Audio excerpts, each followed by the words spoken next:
The Farmer and the Broken Fence. The night the fence broke, Elias woke to a sound no farmer ever wants to hear, the low, hungry growl of something that did not belong inside his pastures.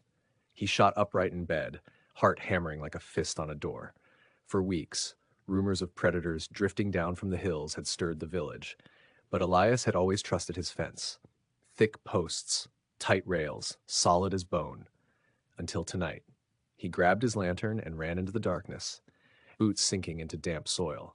The moon was a thin silver blade, slicing barely enough light to see the jagged gap in his fence, splintered wood, fresh tracks, and something else he didn't expect. The earth looked different, darker, richer, like the ground was breathing after a long sleep. He knelt, fingers sifting through it, confused. But the distant cry of a frightened animal snapped him back to the real danger. His goats. Elias sprinted toward the hill, every breath burning. Branches whipped his arms, stones shifted underfoot. He followed the trembling bleats until he found them, huddled beneath an oak, cornered by two lean shapes with ember-bright eyes. Wolves. Elias lifted his lantern, shouting, waving, every instinct screaming to protect what was his. The wolves hesitated, not afraid but uncertain, before slipping back into the trees, shadows swallowing them whole. He exhaled, shaking as the goats pressed close to him. But as he guided them home, lantern swinging wildly, he kept glancing at the broken fence. Because something about that soil didn't feel like disaster. It felt like possibility. At dawn, Elias returned with tools, ready to fix the breach. But when sunlight washed over the gap, he froze. Overnight, tiny green shoots had sprouted along the torn earth, fresh, vibrant, impossibly fast.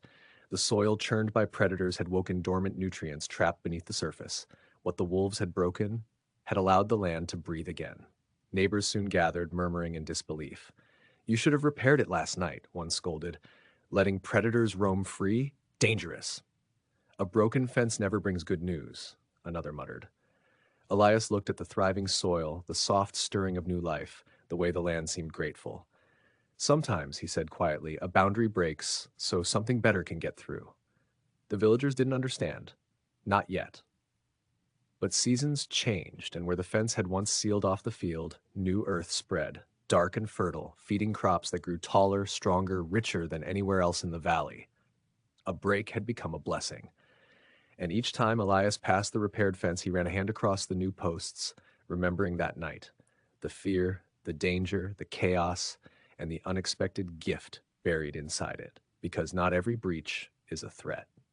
Sometimes life grows in the places you were certain it would fall apart. If you enjoyed this story, please like, share, and subscribe to help the channel grow.